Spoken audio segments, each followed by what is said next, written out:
Vamos agora para a nossa segunda palestra da parte da manhã. E o tema dessa palestra é Intervenção Preventiva com Crianças Pré-Escolares, estimulando funções executivas em sala de aula. Para proferir esta conferência, chamo a professora doutora Natália Martins Dias, que é psicóloga, mestre e doutora, com pós-doutorado em distúrbios do desenvolvimento pela Universidade Presbiteriana Mackenzie. Natália é professora do programa de pós-graduação em Psicologia Educacional aqui da Unifiel e coordenadora do GINDE, Grupo de Investigação em Neuropsicologia, Desenvolvimento e Educação. Bom dia a todos. Bom, vou iniciar a minha fala agradecendo a presença de vocês. Estamos num sábado chuvoso, em São Paulo, e nós temos em torno aí de 230 a 240 pessoas. Então, essa disposição de procurar conhecer mais, de vir para discutir, debater, para falar sobre ciência em educação, né? Essa postura de querer aprender mais para melhorar as nossas práticas, isso é louvável. Então, mais uma vez, sejam bem-vindos ao Unifiel. A minha fala, né, intervenção preventiva com crianças pré-escolares, estimulando funções executivas em sala de aula. Quando eu coloco esse tema, geralmente ele suscita várias questões. A primeira delas, que eu já ouvi muitas vezes, é a seguinte: intervenção preventiva? Para quê? Sim, uma intervenção precoce preventiva. E eu poderia responder essa pergunta com uma outra questão. Eu preciso esperar que a criança falhe? Eu preciso esperar que ela fracasse? Para aí, então, eu fazer uma intervenção, e aí com um custo financeiro, emocional e social muito maior, as dificuldades dessa criança? Ou eu posso, com atividades, com práticas baseadas em evidência de pesquisa, promover habilidades no contexto escolar e, dessa forma, beneficiar todas as crianças. Ok? Acho que tem até um quê aí, né, de uma questão ética nisso. Bom, algumas outras questões que eu vou tentar endereçar na minha fala são essas daqui. Opa. O que são essas tais funções executivas? Por que se tem falado tanto nessas habilidades recentemente, né? Por que elas são tão importantes? Por que ultimamente se tem falado tanto em intervenções sobre essas habilidades? Elas nos auxiliam em quê? Tá? E, se elas são assim tão importantes, como que nós podemos, então, endereçá-las? Seja no contexto clínico, seja no contexto escolar. Eu posso desenvolver essas habilidades em nossas crianças? Como eu posso fazer isso? Tá? Então, são essas algumas das questões que eu vou tentar abordar ao longo da minha fala. Antes, porém, eu gostaria de passar um breve vídeo a vocês. É um vídeo que tem aproximadamente uns 3 minutinhos. Tá? Vou dar uma introdução ao que ocorre aqui. Na década de 60, na Universidade de Columbia, né, University of Columbia, um pesquisador, o Dr. Walter Mischel, ele conduziu um experimento com crianças pré-escolares. Esse experimento ficou conhecido como o teste do marshmallow, tá? Que a Camila já introduziu a vocês. Esse vídeo que eu vou mostrar, ele é uma réplica daquele experimento original. Infelizmente, eu não tive acesso aos vídeos do experimento original, mas esse aqui vai nos servir muito bem. O áudio está em inglês, tá? Mas não vai ser problema. O que acontece aqui é o seguinte: o experimentador conduz a criança até uma sala livre de distratores. Só tem uma mesa e uma cadeira. E ele oferece a essa criança um marshmallow. E ele fala o seguinte: olha, você pode comer agora, ou quando você quiser. Eu vou sair por alguns minutos. E quando eu retornar, se você ainda não tiver comido, aí eu vou te dar outro, e você vai ter 2 marshmallows. Ok? É isso que acontece. Vamos dar uma olhadinha no vídeo e depois a gente retoma. O que está sendo avaliado aqui é o que a gente chama de delay gratification, aversão à demora, né, ou atraso na recompensa. Essa habilidade ela é uma forma de controle cognitivo, ok? Por quê? Olha só, eu preciso resistir a uma tentação em favor de algo maior depois. Ok? Por exemplo, aquele pedaço de bolo que tem lá na lanchonete lá fora e o projeto Verão 2016. Ok? Então, resistir a uma tentação em favor de algo maior, em favor de uma recompensa maior depois. Tá? Só que o mais interessante foi o que aconteceu nos anos seguintes a esse experimento. O que a equipe do Walter Mischel começou a reparar é que as crianças que conseguiam esperar pelo retorno do experimentador iam melhor na escola. Só que não para por aí. Mesmo 4 décadas depois, eu não falei errado, eu não falei 4 anos, falei 4 décadas depois. As crianças que conseguiam aguardar pelo retorno do experimentador, elas eram aquelas que tinham melhores resultados em testes cognitivos. Eram aquelas que tinham melhores desfechos de saúde física e de saúde mental. Por exemplo, elas se envolviam menos em dependência às substâncias. Elas tinham melhores empregos, maior nível de escolaridade e melhor estratégia para lidar com estresse. Ou seja, essas habilidades avaliadas no teste do Marshmallow, esse autocontrole, essa disciplina, parece ser requerida em muitas situações ao longo da vida desse indivíduo. Ok? E de uma forma mais abrangente, né, essa disciplina, esse autocontrole, de forma mais geral, abarca o que, em neuropsicologia, nós chamamos de funções executivas. Tá? Então, respondendo à nossa primeira questão, o que são essas tais de funções executivas?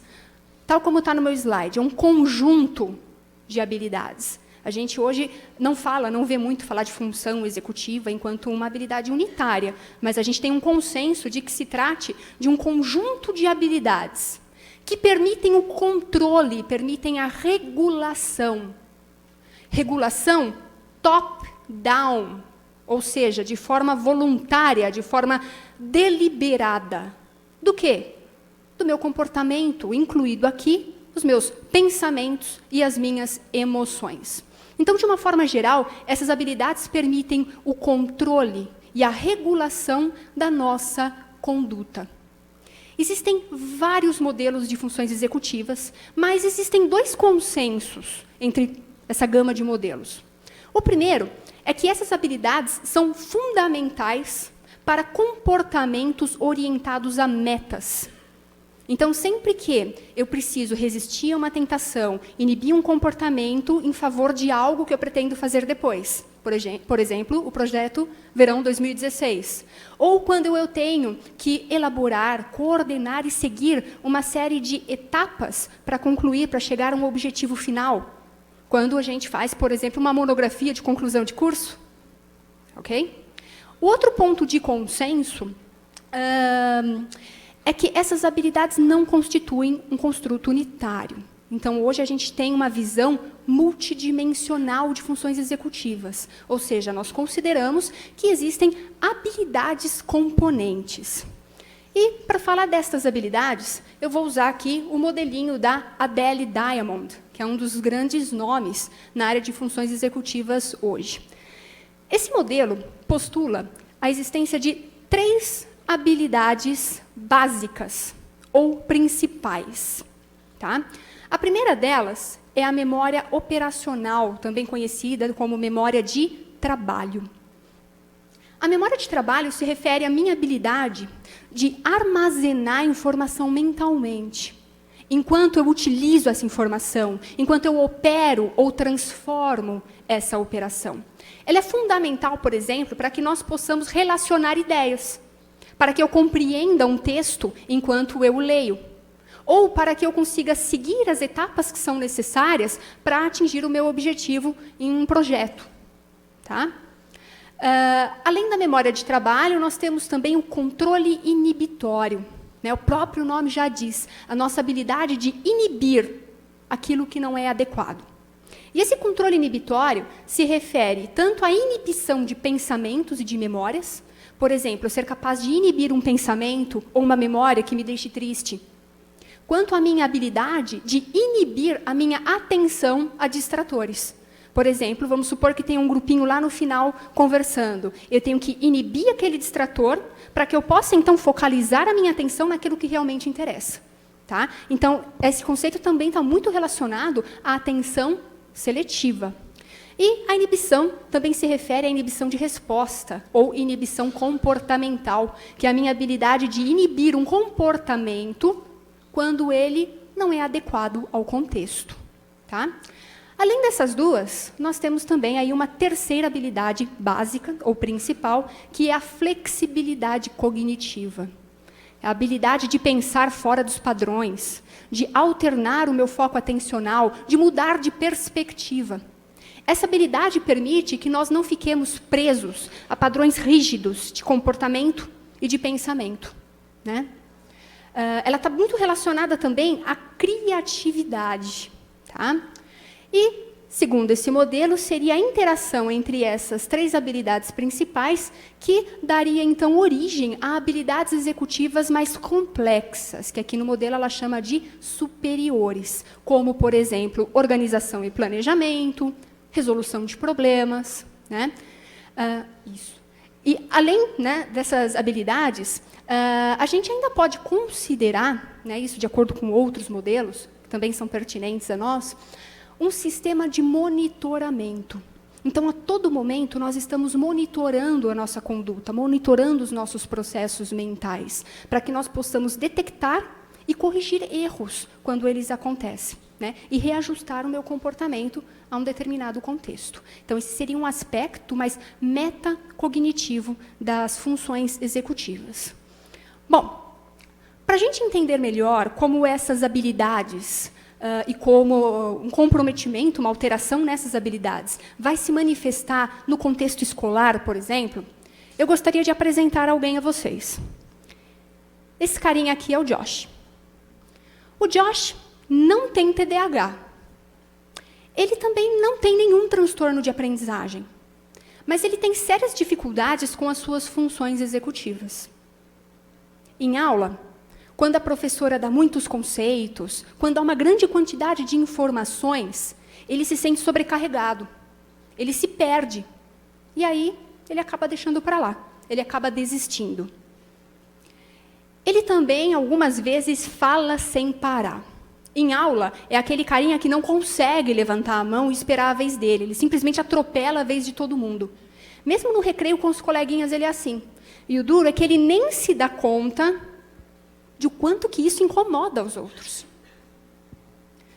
Quando ele tem que fazer trabalhos escolares, ele não tem a mínima ideia nem sequer por onde que ele vai começar. Então, ele procrastina, ele vai deixando. Não é para ninguém se identificar aqui, por favor. O que eu tenho que abordar? Que tópicos que são importantes? Onde que eu localizo essa informação? Como que eu estruturo os capítulos, as sessões ou os itens desse trabalho? Tudo isso é complexo demais e demanda uma grande energia dele. E mesmo quando ele termina o seu trabalho, ele é desorganizado. Ele não checa o seu material para o dia seguinte. E, mais uma vez, ele vai chegar na escola e vai se dar conta de que ele esqueceu o trabalho. Essa historinha do Josh, ela está disponível, inclusive na internet, você consegue baixar com bastante facilidade, no site do National Center for Learning Disabilities. É um material que foi elaborado justamente devido ao impacto que as funções executivas têm no desempenho escolar, na aprendizagem de forma geral, mas também no funcionamento desse indivíduo em vários âmbitos da sua vida, no âmbito ocupacional e no âmbito social de forma geral. Bom, então, só sumariando esse conceito, para a gente responder aquela primeira questão. Funções executivas, então, são habilidades que permitem que nós possamos controlar, que nós possamos regular o nosso comportamento, nossos pensamentos e as nossas emoções. São habilidades fundamentais para a aprendizagem. Inclusive, estudos mostram que as funções executivas têm um impacto superior ao QI no aprendizado de algumas habilidades, como, por exemplo, leitura e matemática. Fora isso, também são habilidades absolutamente importantes para o nosso funcionamento no âmbito social, que é quando nós precisamos adaptar e reajustar o nosso comportamento a todo momento, dependendo da interação, dependendo do contexto em que nós estamos. Bom, aí vem uma outra pergunta. Tá, tudo bem.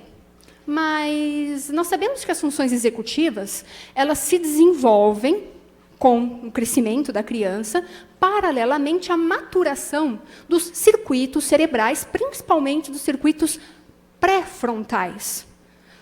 Para quem, então, se tem falado tanto em desenvolver, em estimular essas habilidades, não é só aguardar pela maturação neurobiológica?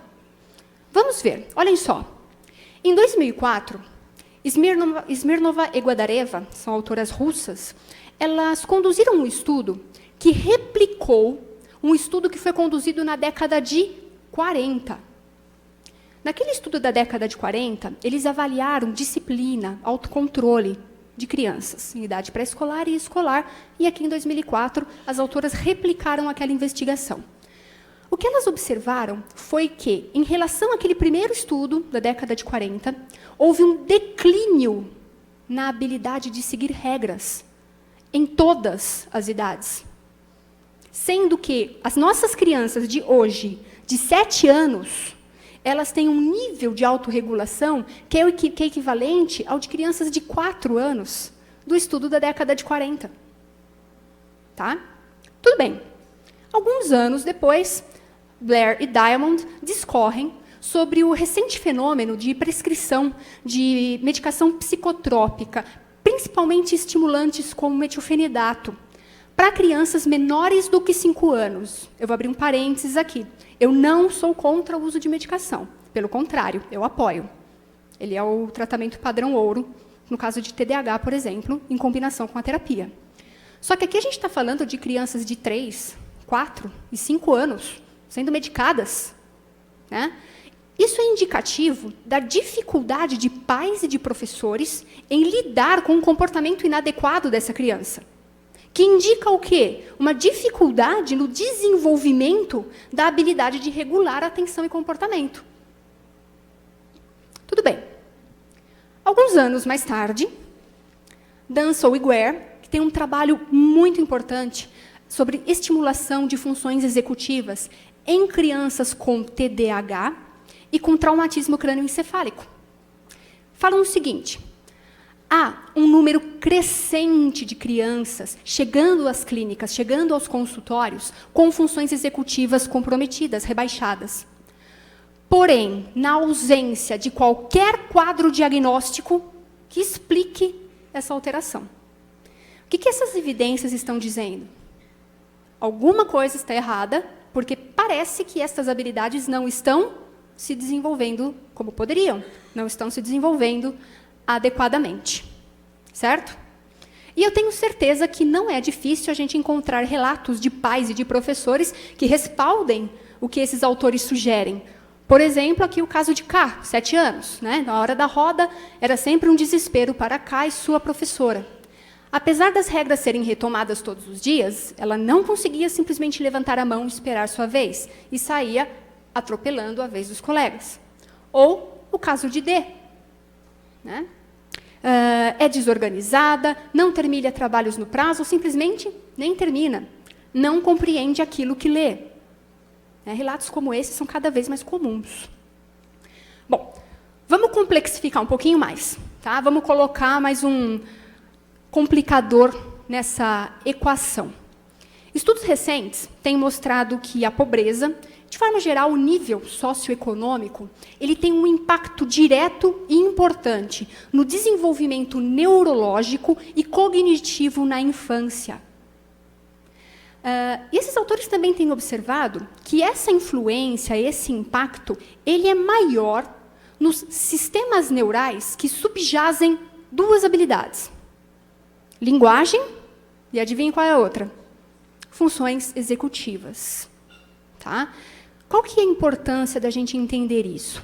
Notem, isso daqui cria um mecanismo perpetuador das desigualdades. É uma bola de neve. Por quê?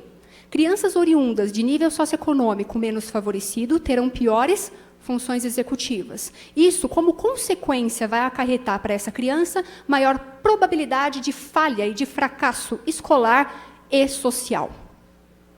Ah, mas como você pode afirmar isso? Tem alguma evidência? Tem. Tá? Esse aqui é um estudo bastante importante, conduzido pelo grupo da Terry Moffitt. Ele foi publicado em 2011. É o estudo que acho que é o sonho de todo mestrando e doutorando que está aqui, é conduzir um estudo como esse. Olha só o que esses caras fizeram.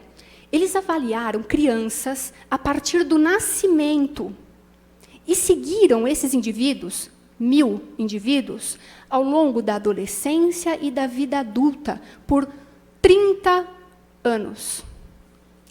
Sabe o que eles identificaram? As funções executivas avaliadas na infância, elas podem predizer desfechos de saúde física e mental, além de prosperidade econômica e criminalidade 30 anos depois. Aqui eu tenho alguns gráficos que mostram os principais resultados desse estudo. A legenda do gráfico ficou muito pequenininha, a gente não vai conseguir ver, mas o que nós temos aqui no eixo X são os quintis do desempenho das crianças em função executiva, em autocontrole. Então, aqui, desde o nível mais baixo até o nível mais alto. E a gente vê que os índices, né, de saúde, então aqui, pobre saúde física, dependência a substâncias, eles caem de forma sistemática conforme o aumento da habilidade de autocontrole na infância.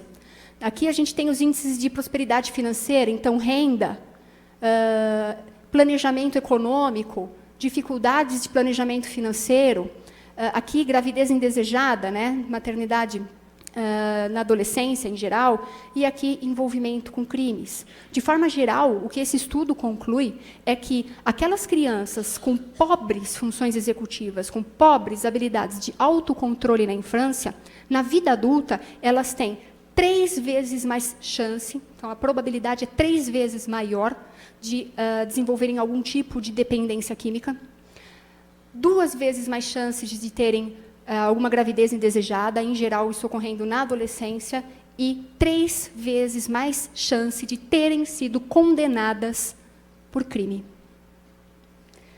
Bom, o que eu espero ter feito até agora é convencido vocês do quanto isso é importante. Pode ir para o final? Tá. Espero ter feito esse trabalho de convencimento. Então, vamos lá. Segunda pergunta, né, o segundo tópico que a gente vai cobrir. É possível, então, estimular o desenvolvimento dessas habilidades? E se a gente pode fazer isso, como? Sim, é possível. E nós já temos algumas evidências disso. Esse daqui é um estudo que foi publicado em 2007, mas ele é um estudo pioneiro na nossa área. Ele foi conduzido pelo grupo da professora Adele Diamond, e o que eles fizeram aqui foi o seguinte: eles compararam 2 currículos pré-escolares.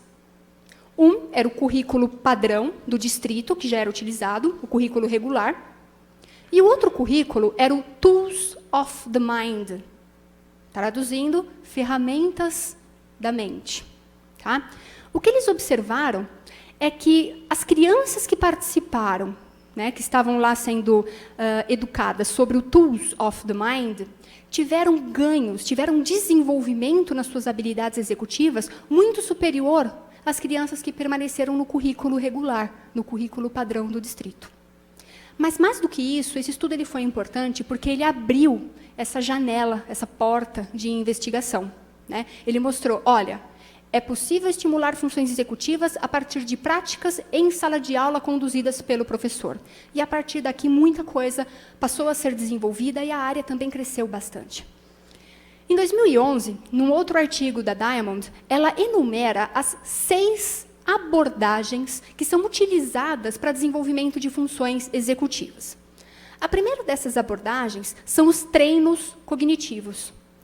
Em geral, esses treinos cognitivos, eles são computadorizados e eles têm um formatinho padrão, ou seja, são tarefas repetitivas, porém num grau crescente de dificuldade, e que, de forma geral, vão abordar, vão estimular, vão trabalhar com habilidades específicas. Uma outra abordagem são os jogos. tanto os jogos computadorizados quanto os não computadorizados. Existem estudos nessa área, mas eles ainda não são tão consistentes. Eu conheço um pesquisador, por exemplo, que fala que jogar xadrez é excelente para aumentar as suas habilidades de jogar xadrez. Tá? Então, precisamos ainda de mais estudos nessa área. Uma outra abordagem são os esportes. Por quê? Por que os esportes? Porque eles estimulam atenção sustentada, memória de trabalho e disciplina, além, claro, de favorecer a interação social.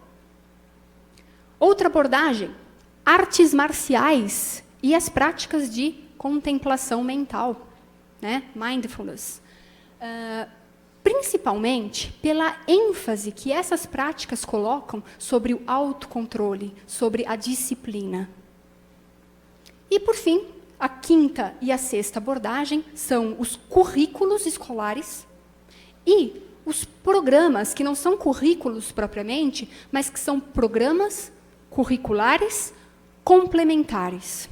Como um exemplo de currículo, a gente pode citar o próprio Tools of the Mind, que, inclusive, é chancelado, é indicado pela Unesco. E, como exemplo de programa curricular complementar, nós temos os Sarilhos do Amarelo, que foi desenvolvido por um grupo de pesquisadores portugueses. Já existe uma tradução para o português brasileiro. E o Programa de Intervenção em Autorregulação e Funções Executivas, que é o PIAFEX. Bom, sobre algumas evidências, né? Dentre essas 6 abordagens que eu mostrei para vocês, o mais estudado, de longe, são os treinos cognitivos. E, de fato, existem uma série de evidências que mostram que esses treinos cognitivos, eles são, sim, eficazes em levar a ganhos nas habilidades treinadas. Porém, os resultados ainda são um pouco ambíguos, são inconsistentes com relação à transferência, à generalização desse ganho para outras áreas, para outras habilidades. Então, quando a gente faz um treino para estimular a memória de trabalho, eu não quero só que a criança fique ótima na repetição de dígitos. Eu quero que ela melhore em compreensão de leitura, eu quero que ela saiba se organizar e se planejar para um trabalho escolar, eu quero que ela melhore suas habilidades de cálculo. Ou seja, eu quero que isso se generalize e transfira para outras áreas. Então, as evidências em relação a isso ainda não são muito consistentes. A própria Dali Diamond, ela fala o seguinte: dentre essas abordagens, a que parece ser mais eficaz para favorecer essa transferência, essa generalização de ganhos, são os currículos ou os programas complementares. Pela sua própria forma de implementação, né? Eles abordam as funções executivas de uma forma mais global. E eles também são implementados em contexto ecológico. E isso favoreceria essa transferência e generalização de ganhos. Bom, sendo assim, é sobre esses programas, né, os curriculares e os curriculares complementares, que nós vamos nos ater daqui em diante. E esses programas têm alguns pontos em comum que nós precisamos conhecer se o que queremos é estimular as funções executivas das nossas crianças. Eu enumerei aqui 8 desses pontos. Eu vou passar por eles mais brevemente, porque um pouquinho mais à frente nós vamos retomá-los. O primeiro aspecto, foco em como aprender, não apenas no conteúdo. Não é apenas o que me interessa. Se eu quero prover à criança ferramentas para a mente, né, tools of the mind, eu preciso prover a ela o como, o procedimento, as estratégias de como melhor aprender. Tem uma autora também bastante importante na área, que é a Duckworth. Ela diz o seguinte: a ênfase no conteúdo, sem uma ênfase equivalente nos processos cognitivos pelos quais o conteúdo é adquirido, conduzirá a um sistema educacional ineficaz. Forte, né? Mas é verdade. Tá? Promoção de oportunidades para que a criança possa praticar e exercitar funções executivas. Né? Como que a gente ganha massa muscular? Por que com a habilidade cognitiva tem que ser diferente? Se eu quero desenvolver função executiva, eu tenho que dar à criança oportunidades, atividades, situações em que ela precise usar funções executivas. ênfase no uso da linguagem. A linguagem aqui é fundamental, porque ela vai servir enquanto uma ferramenta de autorregulação. Por exemplo, quando eu dou uma instrução a mim mesma, dou uma ordem a mim mesma, usando essa minha linguagem interna para controlar, para regular o meu comportamento. Condução de atividades em pares ou grupos. Né? Para quê? Porque nós sabemos que, desenvolvimentalmente, a habilidade de regular o comportamento do outro precede a capacidade de internalizar a regra e regular o meu próprio comportamento. Então, quando eu trabalho com grupos, eu permito a hétero e favoreço a autorregulação do comportamento. Uso de mediadores ou de estratégias. Tanto os mediadores quanto as estratégias são ferramentas que auxiliam os nossos processos mentais. Eles vão atuar enquanto um suporte externo que favorece o meu bom funcionamento. Instrução direta e explícita. Isso é importante. Diga ao aluno o que você espera que ele faça. Não espere que ele fique criando hipóteses a respeito do que você espera dele. Dê instruções claras, diretas, explícitas. Necessidade do envolvimento e engajamento da criança. Muitas vezes, quando a gente entra em salas de aula, principalmente em salas pré-escolares, é lindo. É uma organização primorosa. Aquelas figuras coladas na parede são lindas. Né? Tem os cantinhos, cantinho da pintura, o cantinho não sei do quê. As crianças participam dessa organização? Em geral, não. Muitas vezes é o próprio professor que elabora tudo, que organiza tudo. Tá? Para que a gente desenvolva autonomia, autocontrole, a gente precisa ceder a responsabilidade pelo comportamento para a criança. Ela precisa se envolver, se engajar no planejamento, na elaboração. E o modo de interação e papel do professor. Esse professor é um mediador. Num primeiro momento, ele tem que oferecer, sim, maior suporte. Como eu disse, instrução direta e explícita. Mas, gradativamente, ao longo do ano letivo, ele precisa ir retirando esse suporte, para que o controle passe de um controle que é externo, do professor sobre a criança, para a possibilidade do quê? De um controle interno, de autocontrole. Bom, e como diz Aristóteles, somos aquilo que repetidamente fazemos. O que eu quero dizer com isso? Se queremos desenvolver funções executivas, temos que usar funções executivas. Não há uma forma diferente de fazer isso. Por isso, eu ressalto, né, um daqueles pontos essenciais. Então, para que as funções executivas possam se desenvolver, é necessário que sejam desafiadas. É necessário que o ambiente exija e demande essas habilidades. Putz, mas como que eu vou fazer isso? Criando uma série de situações e de atividades que provam oportunidade para a criança planejar, para ela aprender a se controlar, para ela pensar sobre etapas de um plano, sobre as consequências do comportamento dela. Tá? E um aspecto fundamental é, circuitos neurais que não são utilizados se enfraquecem e são descartados. Enquanto que os circuitos que são utilizados, esses sim se fortalecem. Então, é importante ter em mente que habilidades cognitivas podem ser desenvolvidas. Para isso, exercício, prática. Ah, mas eu posso, então, pegar uma atividade e usar uns 10 minutinhos todo dia? Para que essas habilidades se desenvolvam, principalmente se a gente pensa num ambiente escolar, em sala de aula, é fundamental que essa postura de estimular funções executivas permeie todo o dia escolar, todo o cotidiano, toda a rotina da escola.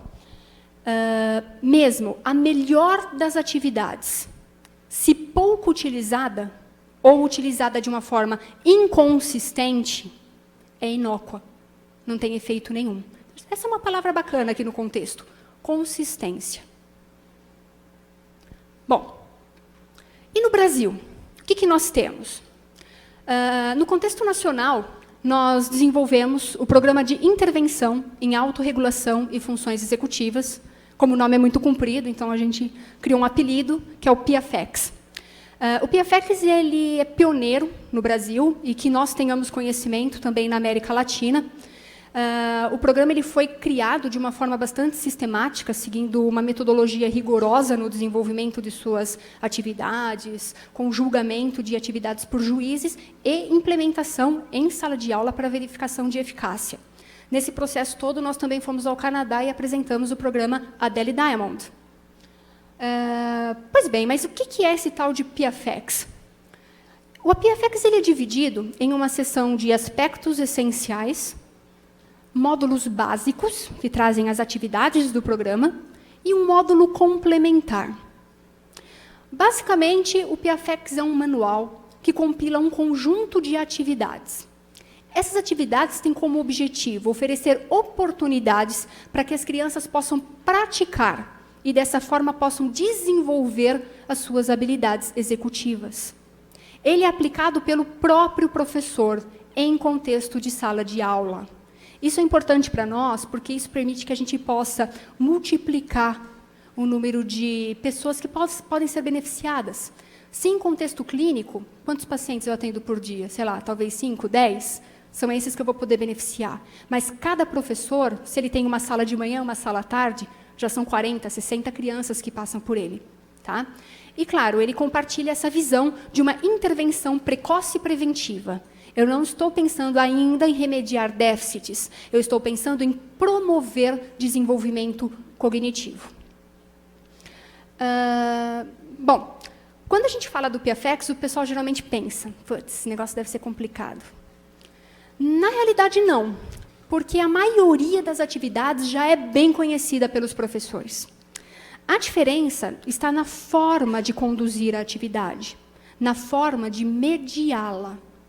E isso conduz ao primeiro aspecto essencial do PFX, que é justamente a forma de interação do professor com o aluno ou com a classe.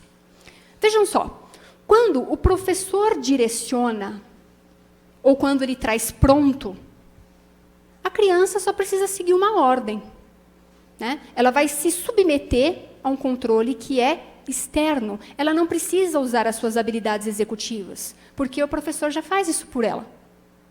Ao contrário, uma postura que poderia favorecer o desenvolvimento de habilidades executivas seria aqui, usando algum questionamento. O que você tem que fazer? Como você poderia fazer isto de uma forma diferente? Como você pode resolver essa situação? Notem que aqui eu transfiro a responsabilidade pelo comportamento para a criança. Eu saio de um controle que é externo e venho para um controle interno. Eu estou desenvolvendo autocontrole. Ainda sobre isso, é importante essa maior mediação, né, esse maior suporte inicial, mas que gradativamente isso vai sendo retirado, de forma que o controle da atividade possa ser passado gradativamente do professor para a criança. Um outro aspecto essencial do PFX é o uso de mediadores. Eu já falei um pouquinho sobre eles. Mediadores são ferramentas que nos auxiliam a executar determinadas atividades, determinadas tarefas, que, sem eles, talvez eu tivesse menor chance de sucesso. Eles provem um suporte externo. Por exemplo, aqui a gente tem o uso de cartõezinhos com uma orelhinha e com uma boquinha, que eu vou utilizar, por exemplo, numa atividade de leitura na dupla. Vamos supor, a atividade aqui é a seguinte. Eu tenho uma criança que tem um papel, ela é o leitor, ela vai fazer a leitura da história, então ela tem aqui a boquinha, mas eu tenho uma outra criança que é o ouvinte. Só depois do término da história que ela vai terminar uma atividade, por exemplo, fazendo um desenho sobre o que ela compreendeu. Mas ela é um ouvinte. Agora, imaginem vocês, uma criança de 4, 5 anos, aqui eles nem liam ainda, na verdade, eles estão contando a partir das figuras. A dificuldade para uma criança de 4 e 5 anos parar e ouvir. Esse é o papel dela, ela só vai ouvir. Eles não conseguem. Eles dispersam, eles pegam um livro, ou eles levantam e se engajam em qualquer outra atividade. Mas quando eu uso um mediador, a figura da orelhinha ajuda a criança a lembrar qual é o papel dela. Então, ajuda ela a se controlar de acordo com aquele papel. Com isso, o que a gente consegue? A gente estende o tempo em que a criança consegue ficar no papel. E estendendo esse tempinho aos poucos, eu estou aumentando o span atencional dela, estou aumentando o tempo em que ela consegue parar e prestar atenção naquilo. Aqui nós temos um outro mediador, que é o uso do capacete, numa montagem de blocos. O programa também prove incentivo ao uso da fala privada. Fala privada é uma fala interna. Ela não tem finalidade de comunicar algo para o outro. Ela é uma fala autodirigida, como se eu estivesse dando ordens a mim mesma ou me lembrando dos passos de uma tarefa. Então, aqui é o uso da linguagem enquanto uma ferramenta de promoção de autorregulação. E incentiva também, sério? Só 10? Meu Deus, tá. Incentiva também a heterorregulação, que é a habilidade de regular o comportamento do outro e que precede a habilidade de regular o meu próprio comportamento. Bom, para além desses aspectos essenciais, o PIAFEX é dividido em 10 módulos básicos. Vamos dar uma olhada em cada um desses módulos. O módulo 1, organização de materiais, rotina e manejo de tempo. Ele traz algumas estratégias que podem ser utilizadas pelo professor como um suporte para a sua organização das tarefas diárias, né, das atividades do dia a dia. O calendário é um exemplo. Ele já é utilizado... Calendário não, desculpem, a rotina. Ela já é utilizada na maioria das escolas, mas nem sempre de uma forma consistente. Faça a rotina junto com as crianças. Retome a rotina a cada tarefa finalizada ou iniciada. Ao término do dia, retoma a rotina. Nós conseguimos cobrir a nossa rotina? Por que sim? Por que não? Um outro exemplo é uma estratégia para manejo de tempo.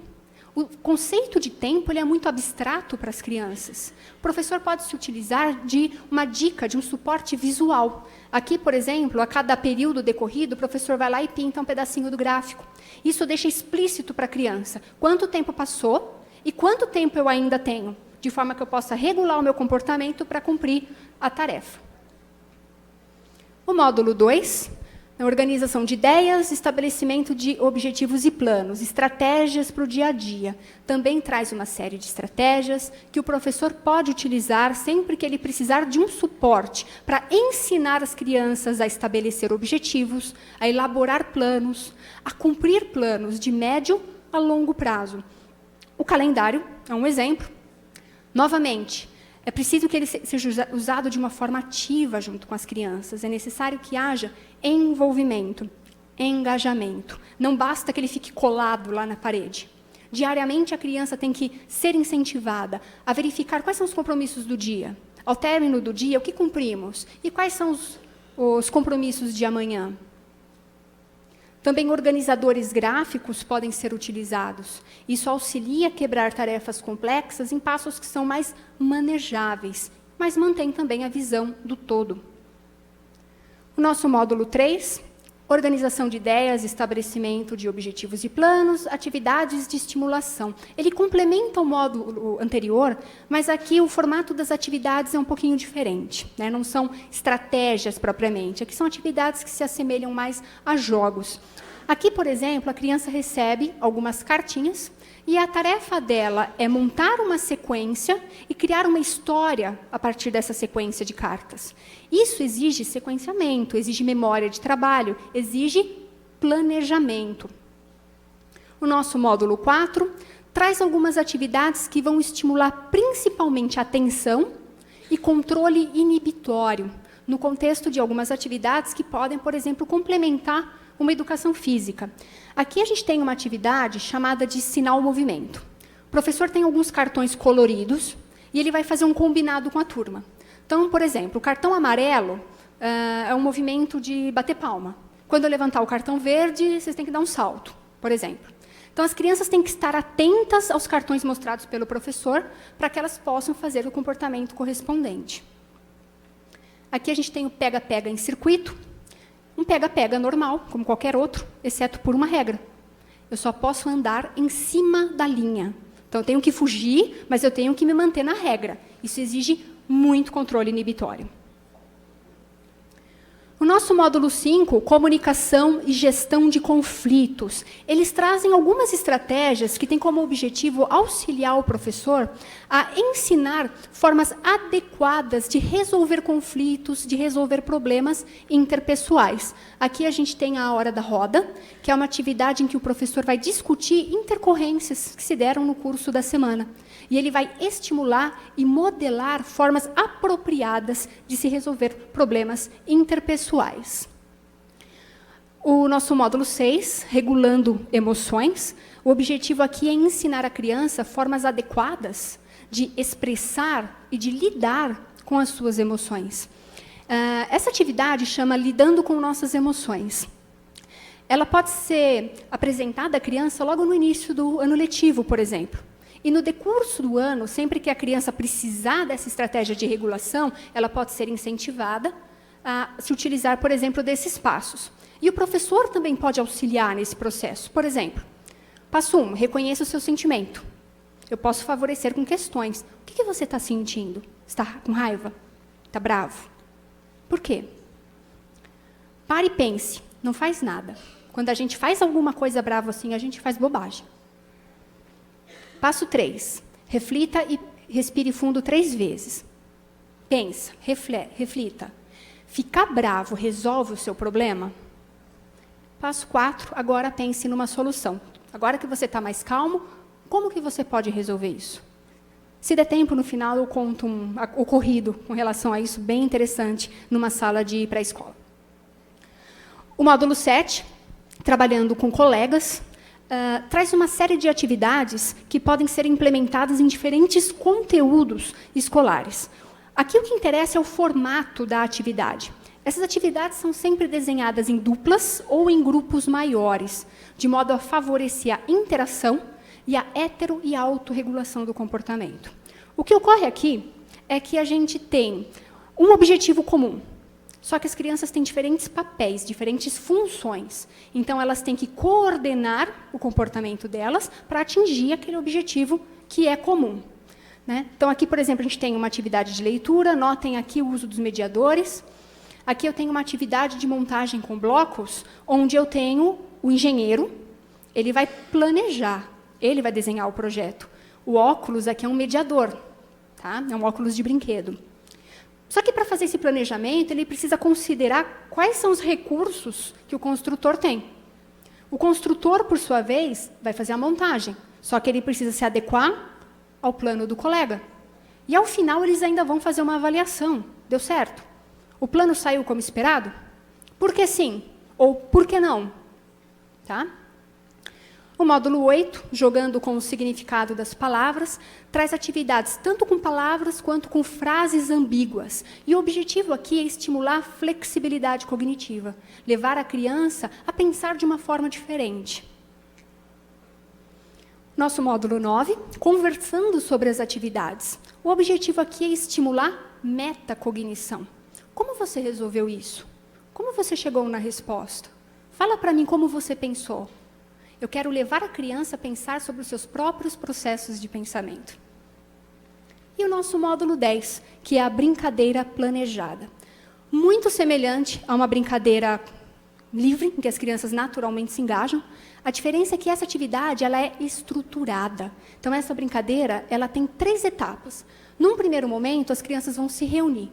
Do que a gente vai brincar? Quem vai ser quem? Do que a gente vai precisar? O que vai acontecer? E elas vão registrar esse planejamento em um desenho. Uma vez feito esse plano, aí sim elas vão se engajar na brincadeira em si. Mas vejam, na brincadeira, elas estão submetidas às regras que estão implícitas no papel que ela assumiu. E, ao final, também é possível fazer um planejamento desse processo. O plano deu certo? Por que sim ou por que não? Do que a gente vai precisar para continuar a brincadeira amanhã? E essa permanência da mesma brincadeira por vários dias é importante, porque isso ensina a criança a perceber que existe uma